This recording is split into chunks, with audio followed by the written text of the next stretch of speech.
Oh. Hey, you're together. That's so awesome. Yeah, Thank you very much.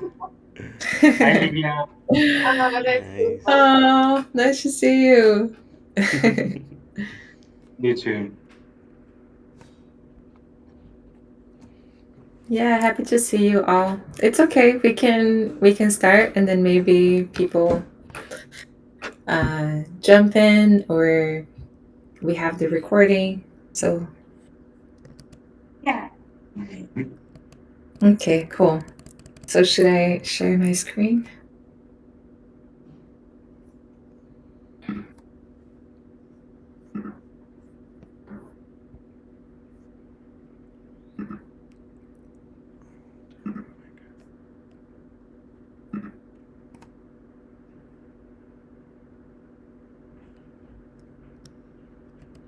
Okay. So yeah, I'm gonna be speaking about the cultural build that is this process of implementing Ostrom's principles in commons communities. And we talk a lot about these two books, A Common Stack and Gather the Learnings from It. So think like a commoner and governing the commons. And I think especially today I'll focus on governing the commons. So Elinor Ostrom was a Nobel Prize winner in 2003. Um, she won the prize because of this book that proves wrong the tragedy of the commons. So the tragedy of commons says that individuals are incapable of managing the commons because of the self interest they have. So that self interest will always be prioritized over collective interests. And she proves that wrong by doing a case study analysis in many communities that have been successfully managing the commons. So, from the patterns that she sees in these communities, she creates this 8 principles that can help us govern the commons that we are involved in. And in David Boyler's book, there's this very interesting phrase that the commons is essentially a parallel economy and social order that quietly but confidently affirms that another world is possible. Um, I like the quietly but confidently because I think this is a process that collective communities have a lot of, like sometimes is not so fast the directions in which we're moving, but we're bringing more people with us, so the impact of that is also greater. And I think we constantly talk about revolution, about how it's important to revolutionize things, but revolution is based on disruption. So we want to break a system. We want to end with something that's not working anymore. And evolution is something constructive. Is like, okay, maybe there is a path of like after disruption, there needs to be something that is built in place.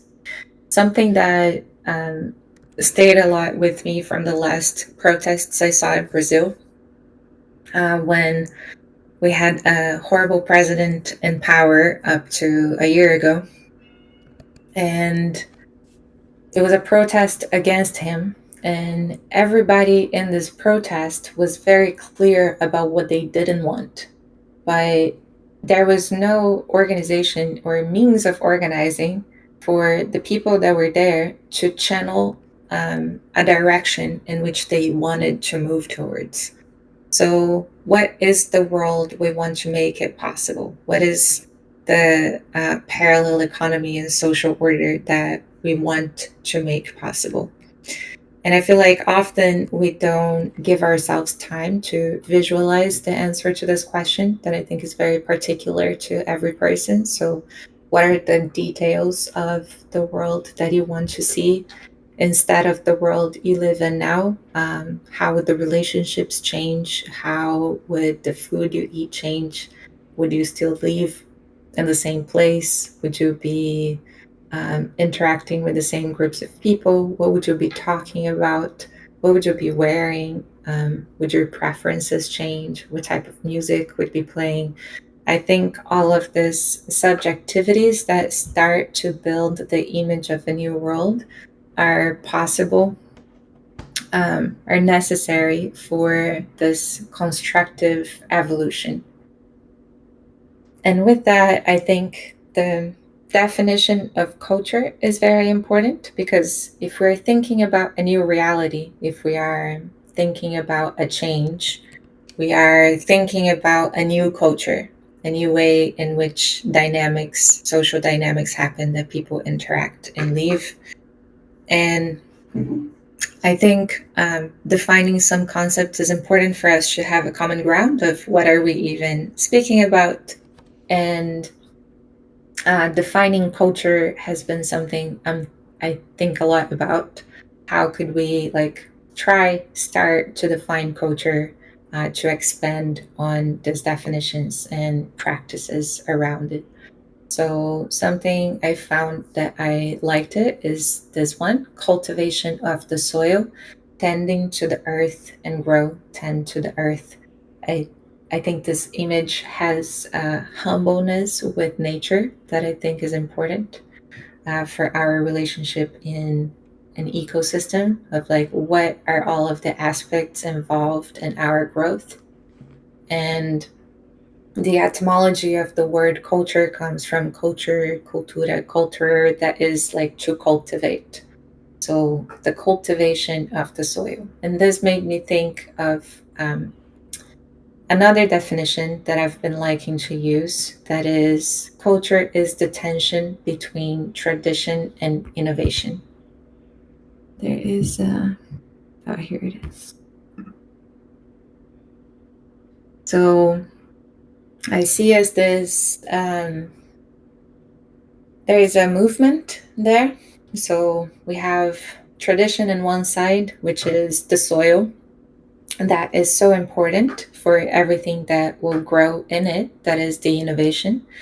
And I think sometimes we don't give enough credit to tradition, um, which is already part of this tension that is trying to go towards innovation. But I think if we start thinking about the soil, like what is it already there from, what is there that is already important, and how the things that are going to grow from there are going to evolve the soil. So I have this image from, like, if you have a the earth and you plant a tree in it, that tree will start to give fruits, and then those fruits, they are going to fall in the ground, and the leaves are going to fall in the ground, and what has fell is going to be slowly incorporated by the earth, and that is going to change the qualities of the soil, which will give different nutrients for different things to be born. So I think this constant loop between tradition and innovation um, is what makes evolution possible. So if we think about the ingredients that we are putting in the soil, probably what is growing out of it will continue to enrich the soil. And then we can go towards places that we want to go. And I think the macro vision of this dynamic is culture. And then if we think about what could be examples of tradition, what could be examples of innovation inside of a community, maybe like rituals as they start happening are a form of tradition. People know what to expect when they come. There is a structure, symbols of language that starts to be shared, memes or things that people feel like there is a sense of belonging in that, in the way in which they communicate in that particular environment. The purpose of this community. So there's something giving it a ground, like we're walking towards a similar direction.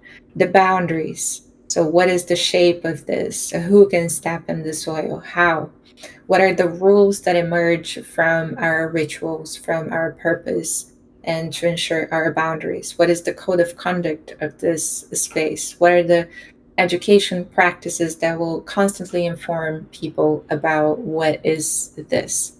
I think that what is this and practices to continue being are related to tradition, and then what could we be and how can we change things that we don't enjoy, or how can we find solutions for things that are yet open, are related to innovation. So the curiosity that comes, um, what are the new things we can do, what are different tools that we can use in different ways, what are the experiments that can happen in this community, how creativity is being nurtured here, like what are the new fruits growing out of these trees, what is the research, like what are the open questions, how can we investigate them, how can we collaborate with one another in ways that perhaps we didn't see before, and what is the intersectionality of topics,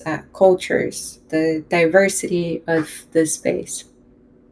So I think these are like both things that exist in communities, and a healthy balance between them is probably something that can put us in the direction of evolving together. And Ostrom's principles are much related with this, in my opinion. So the way she lays out how we can participate in these communities and ensure their sustainability are giving space for both the tradition and innovation to continue to exist and to emerge. So her 8 principles are clearly defined boundaries. Um, I'll go one by one. So clearly defined boundaries is making sure that you have like rules for like making sure that you know what are the boundaries of your space. If it's a physical space, it's much easier to understand. um, you know who can come in and out, or until where your property goes, or where is the access of your resources. But if it's in a digital community, sometimes it's tricky to understand what are the boundaries. um, and maybe this is exemplified by onboarding, like how people join, who can join, when they join, they are welcomed by who, what are the work agreements, so in which conditions people are interacting with one another and with the resources available in this community. What is the mission, vision, and the values? This is soft boundary, because if people understand the mission, um, and the vision and the values, they will probably be protected by like-minded individuals. If there is like um, practices to continue creating space for people to understand what are they doing there, having a community covenant, or the code of conduct that people understand how to behave, how to access resources. So the boundaries of the resources might be, I don't know, in a DAO, it could be like the smart contracts that are a clear boundary, and people can access those funds only through proposals. How are those proposals organized? Who can write proposals? Who can vote on proposals? All of these things, they are related with having defined boundaries. Also in the mechanics of your token, if you have a token, how to um, protect the economy in a way that um, people that are just interested in extracting value, they are not allowed in. And an incongruence between appropriation and provision, it goes together with the boundaries, and I think they're all kind of connected with one another. But this means that there is a balance between what is taken and what is given. So if you have Ostrom uses a lot of natural resources examples. So, for example, fishes in a water basin. if everybody fishes the fish at the same time, the fish will be depleted and they won't have it for a long term. So, what are the rules to ensure the sustainability of those resources? So, who can fish at what time? Are we making sure that the reproduction period of the fish is being protected? So, that would be like nature's provision of the fish and who is appropriating, or for example, in a DAO, um, yeah, who can submit proposals, how much fund can be released at once, what are the revenue models? Does this economy has a clear inflow of funds? What is the financial roadmap? Are there like clearly scope revenue models? What is the utility of the token if you have a token? What are the values of this community? This is something I've been thinking a lot about, how to map all these values, because sometimes there are some values that are very tangible, like um, I don't know, doing solving a problem, solving a mathematical problem, or writing a piece of code. That's very easy to quantify and see that there was an output. But for providing conflict resolution, for example, how to start to measure that value, or at least to map that value into the system. And yeah, having proposal guidelines. Is there a reward system or a compensation system that is coming from outside of the collective pool of resources? So there are many questions to make to ensure this balance of the funds, um, that they are being provided more than they are being appropriated. Collective choice agreements is the rules to which all of this will take place, and also that the people who are most affected by the rules can participate in rulemaking. So, this is ensuring that there is a participatory policy design from the people that are part of these communities, and if they are designing their own policies, it's much more likely that they will respect them. So Ostrom talks a lot about polycentric governance and having multiple nodes of governance happening simultaneously, because different decisions need different ways of decision making.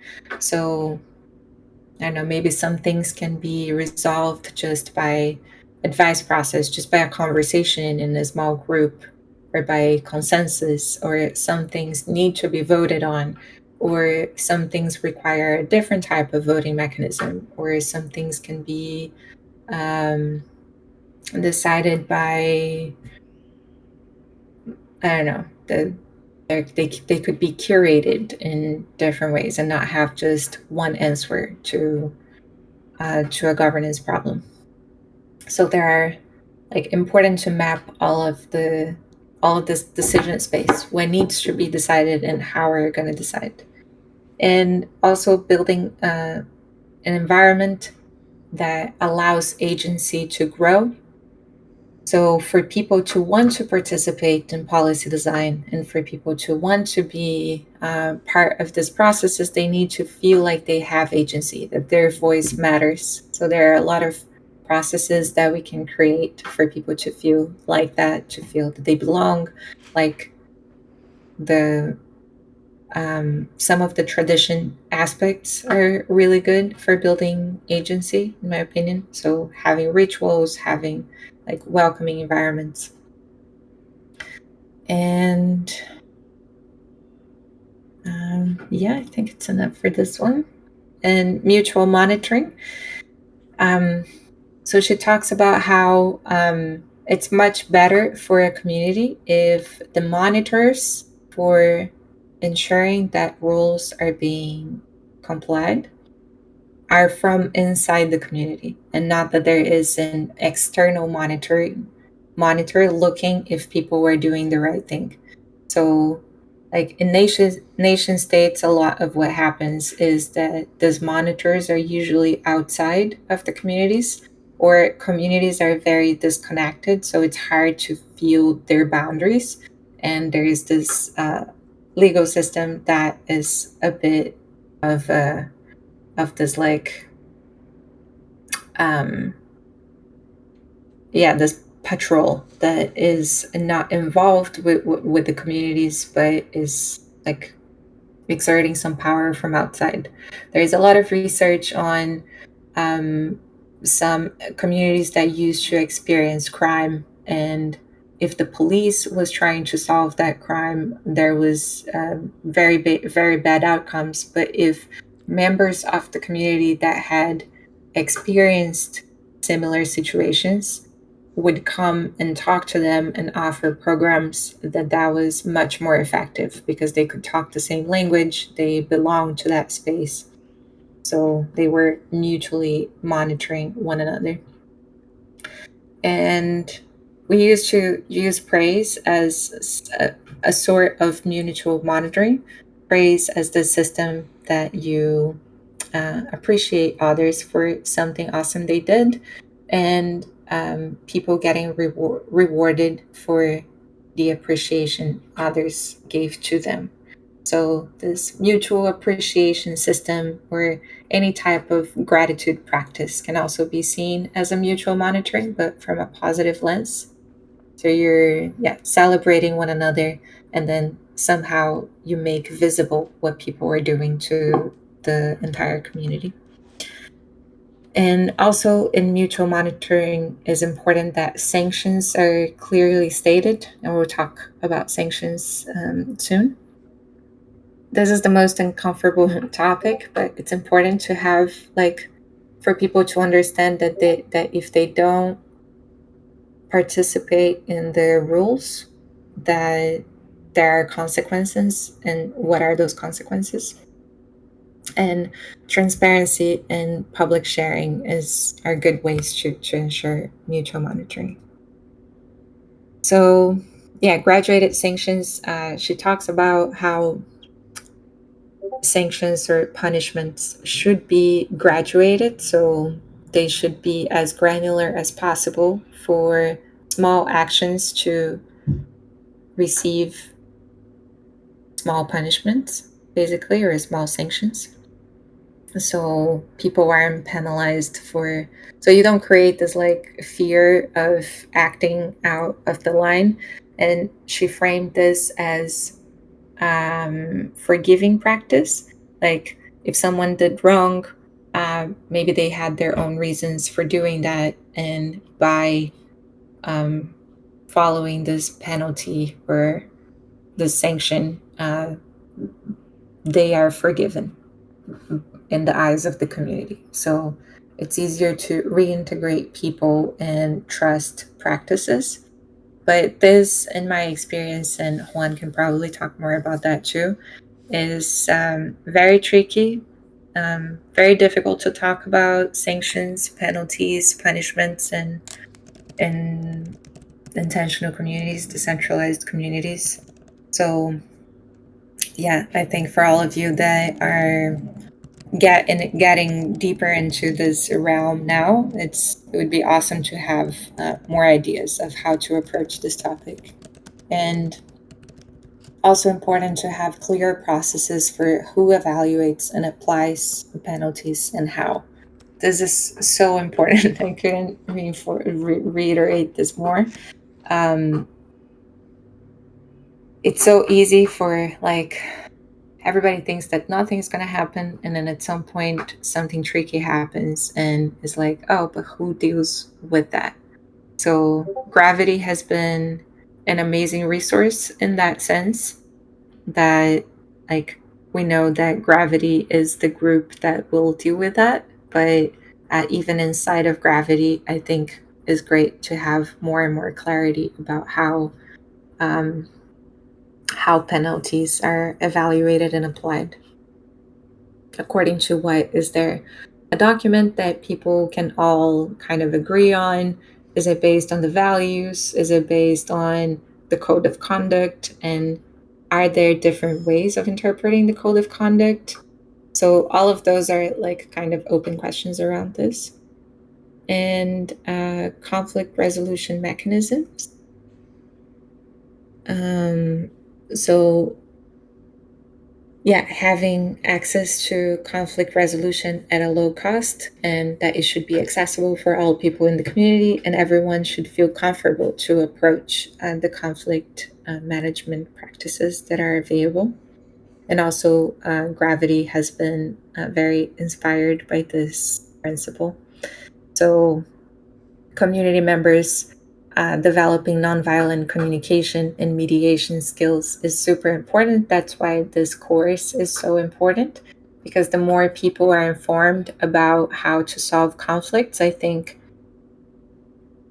we create these buffers inside the community that a lot of what emerges can be solved immediately without having to pass through a whole process if people were more knowledgeable about how to not take things personally, about how to communicate, how to deal with triggers, and so on. And then minimal recognition of rights to organize is just that the communities that are being formed, they are sometimes alternative to uh, status quo norms. So, how to ensure that they can continue surviving in the way they are surviving, and perhaps that authorities recognize the rights of this community to exist. Maybe building on the ground partnerships is something interesting with like grassroots communities if you have the opportunity on the ground. But if it's digital communities, like who are the allies that are going through similar challenges, and um, maybe forming coalitions? What are the ways in which one community can become more resilient in its rights of existing? And then nested enterprises has also something to do with that um, systems are inside of systems that are inside of systems. So starting to recognize what are the larger systems that encompass this system that is this community and this commons, and how they are also connected and protected by one another. So what are the relationships in terms of scale of resources? What are all the partners? What is the map of the ecosystem in which the community is inserted, in the importance of that for its survival and evolution as well? So, culture is a feedback loop. It's always good to think about what are the elements of your system. So, systems are always composed of elements, interconnections, and a purpose. So, elements interact with one another, and that's the interconnection, and they do that towards a purpose. But sometimes the intended purpose of a system is not the actual purpose of a system. So, a lot of the times we have an idea about how things should be functioning, but we don't look, or sometimes we don't even have the ability, like enough data or analysis tools to see what is actually happening.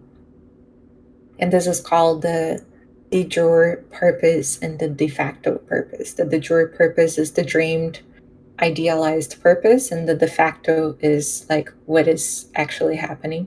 And it's always good to put both of those facing one another and seeing, okay, what is missing for the system to have the purpose we intended? Or is it even worth for the system to have the purpose it intended? Are we going in a better direction or in a worse direction? What are some of the changes in those elements and interconnections that could improve what we have right now? So, um, finding the loops, hearing the elements, improving the relationships, and seeing how they're interacted will help to achieve the desired purpose or change the purpose. And it's always important to question our drive for power. We all have it, and it's rooted in lovelessness. So, opening dialogue about it. And I think that's why it's so important to have spaces like this, and um, practices in our communities to open up, to talk about how we're feeling, what is important for us, because we can't change this like extractivist systems we're in if we don't face the lack of love we that we are living in, the needs that we have, the places where we need healing and support. And I think it's also important in communities to have rotated stewardship. So people that felt more comfortable in these positions of power, they have the opportunity to see things from a different perspective.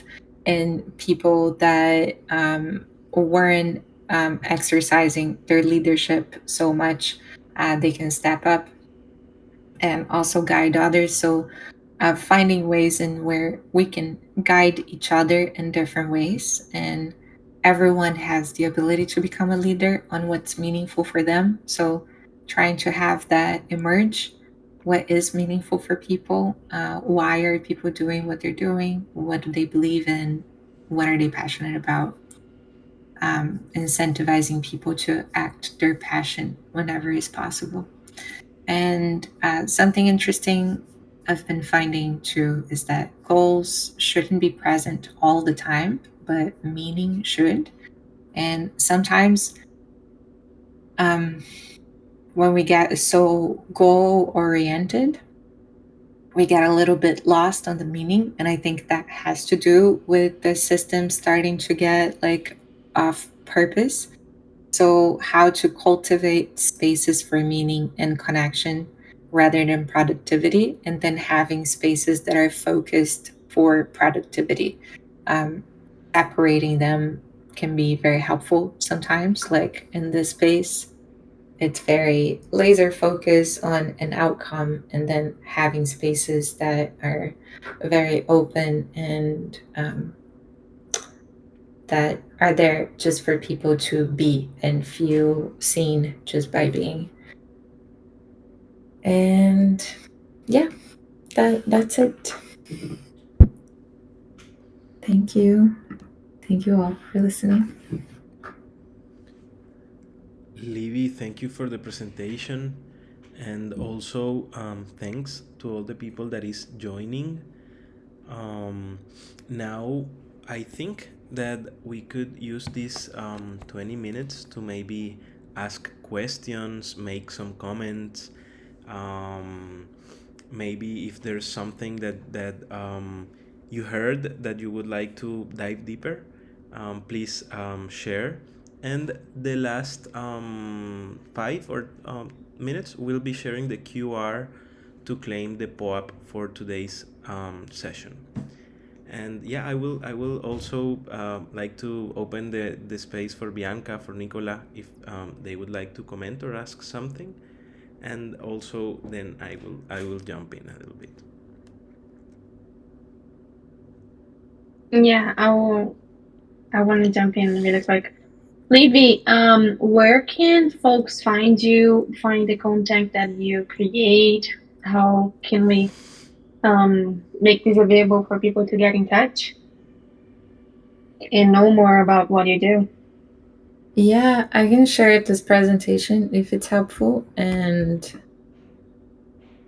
you can chat with me on Discord or Twitter or um, yeah, you can find me around. I'm available. That is awesome. Thank you for sharing the content with us. I think that'll be very helpful. For me, this is a very special session because when I started to contribute to Web3, I had like already studied alternative dispute resolution, but I didn't really know where to start or how to engage. And I am very thankful for Livy because during all this process of the cultural build and studying Ostrom's principles, is where I also validated the need for conflict management in this kind of systems. and that's how we are structuring our organization towards supporting other organizations on knowing the importance of Ostrom's principles, and but within the 8 principles, mostly focused on the 3 that Libby mentioned on mutual monitoring, low and easy to access mechanisms to address conflict, and graduated sanctions. And also learning from this framework is how we tailored our organization, so that we are not external monitors. We don't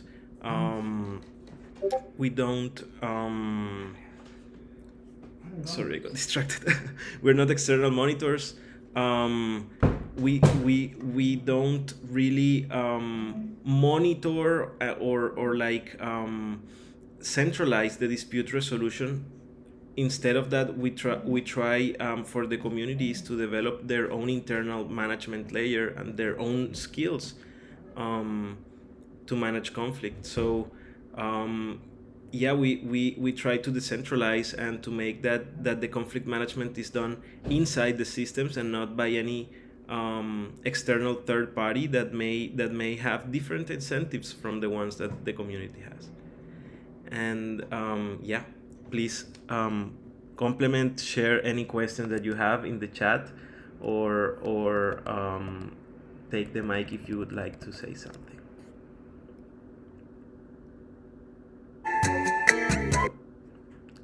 Okay, and also the fact that Livy mentioned around sanctions. Sanctions are the hardest thing. No one um, has really nailed a good sanction system. Even in pedagogy, it's so hard to like think that sanctions are educational for children. So there are multiple ways of teaching, and I think that one of the most important thing of sanctions, also and besides like framing unwanted behavior, is also teaching the culture.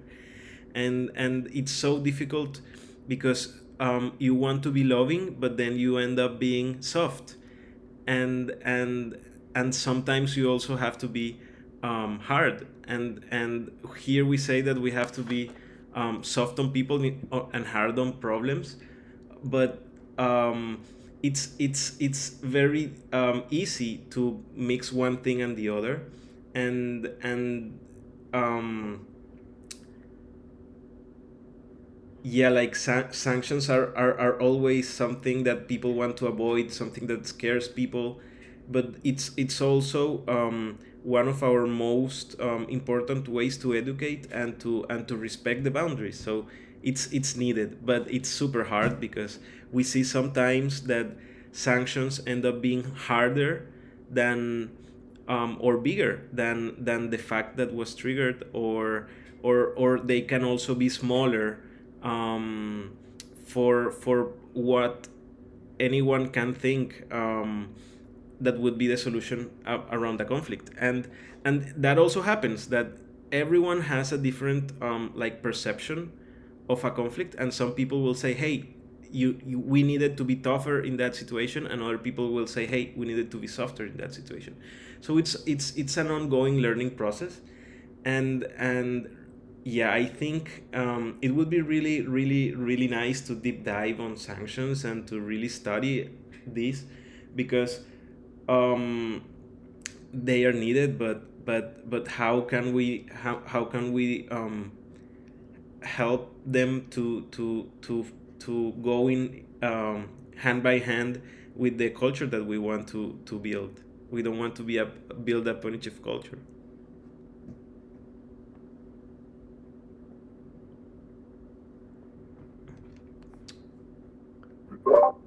I'd be curious to hear if people had experiences with, like, what are people's experiences with punishment, and if there is something that you ever saw that felt right, or if there's something that you would hate to see happening in a DAO, in a community.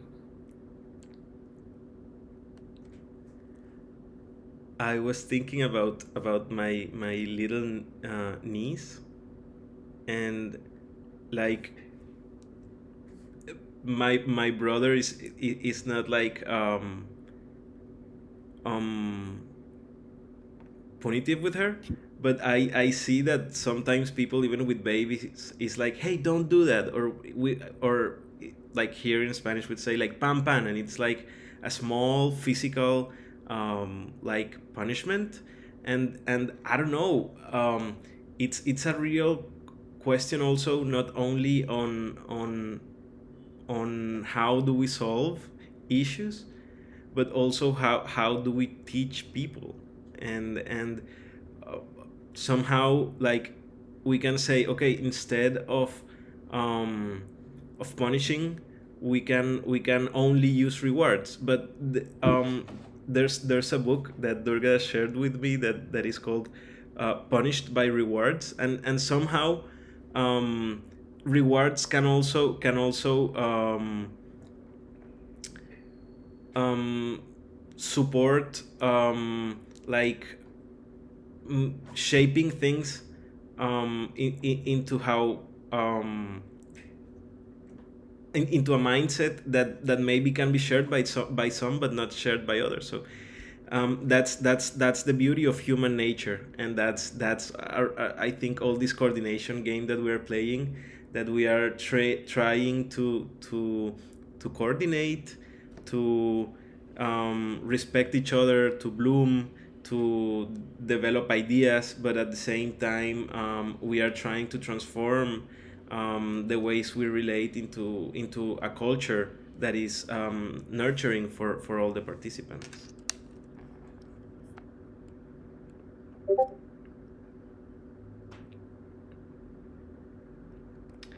And I think in DAOs we've seen several of punishment. I think that one punishment that we don't talk a lot about is like public exposure. And it's like, okay, maybe we can have a conflict and there's some people involved, but something that tends to be an unnecessary punishment is that everyone knows, and everyone has their opinion on the issue, and it's really easy to judge. So there's this social punishment that it's really not so useful, neither for the management of the conflict, neither for the people who is involved, because a lot of people will just jump into conclusions without studying all of the parties involved. And yeah, um, I think the public punishment and is something that happens a lot in DAOs, and it's like something that was really small ends up being super huge and public and transparent, and like ha- things happen in social media. And sometimes yeah, we can do better than that. But yeah, I want to give space for other people. Um, as you were saying, Juan, I was thinking there are levels of punishment that we accept in a culture, right? Like in general. So if you punish somebody else, like an adult, for example, that's like, no, we can't do that. But if you punish a kid, it's like, oh, we are educating the kid. And then I see that in the communities as well. Like there's levels of punishment. And then some of them are acceptable and some of them are like, oh no, we don't do this here. But then meanwhile, you do punish people in different ways. Either it's like just talking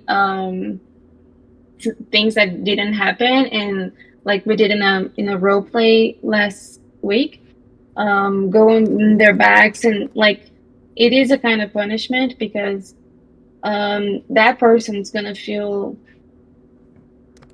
more like back, like going back a little bit, and then yeah, I feel like there are levels of punishments that we accept.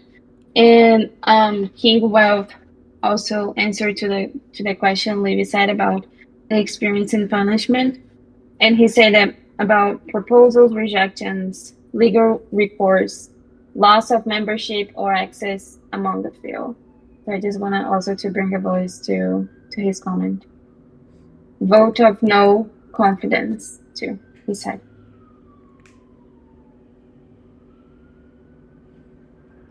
What do you mean by vote of no confidence?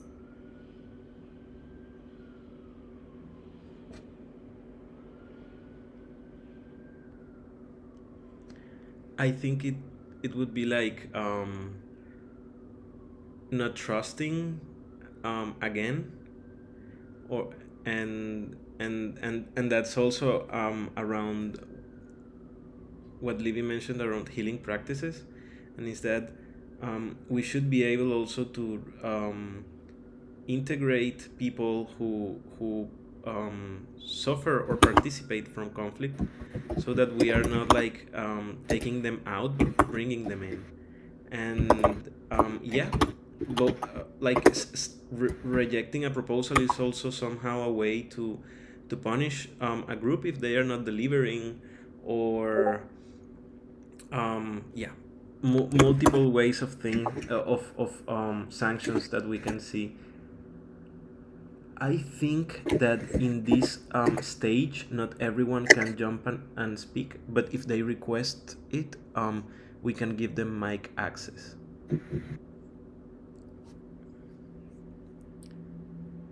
And yeah, it's a really long conversation that we're not gonna solve today. Today we just gave a brief presentation of something that is super big. um, but if you like these topics, let's dive into them more frequently. Optimism talks a lot about public goods, and basically the theory of the commons, it's also a solution to some of the public goods problems. So studying this is completely pertinent to the purpose of the development of optimism and the community. So yeah, I will also like to start sharing the POAP in these like last minutes.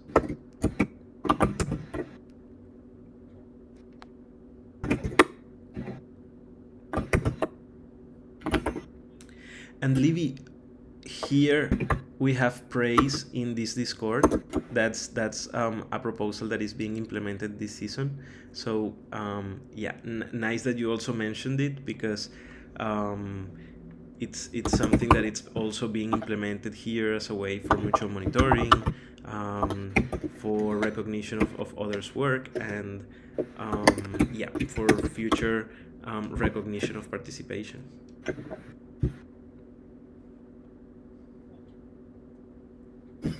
Amazing. Thank you.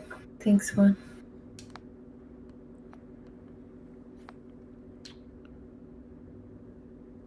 Okay.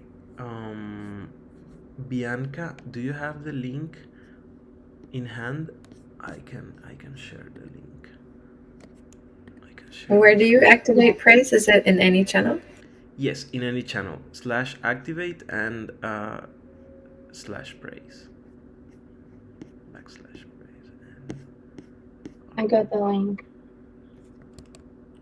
Oh, thank you, Bianca. I will scan mine too.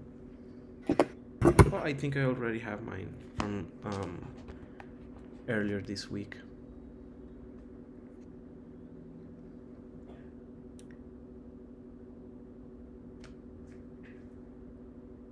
And yeah, I think that what King Wealth is saying is also interesting. Like removal of a participating party, yeah, that has happened.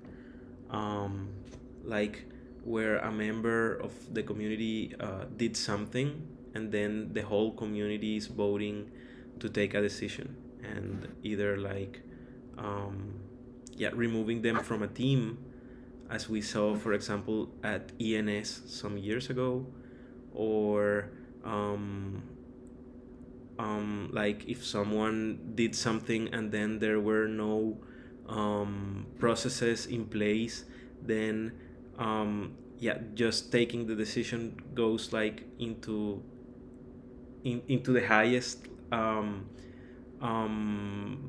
yeah, decision making instances. So yeah, it's something that we see, and that's why we are having these courses, because we want to be able to be better at conflict management, have more resources, and not only like having um, a one tool fits all, but having like a repertoire of ways to give fast and but also mindful responses.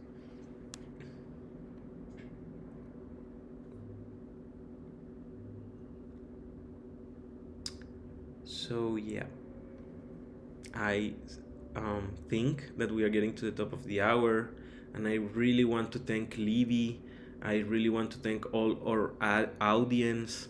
Um, I would have loved to have more people, but things are how they are, and I am sure that more people will listen to this recording in the future, and that also the people that was here are taking a really important and relevant message for their lives, and yeah, thanks everyone for coming, and Livy especially for presenting today.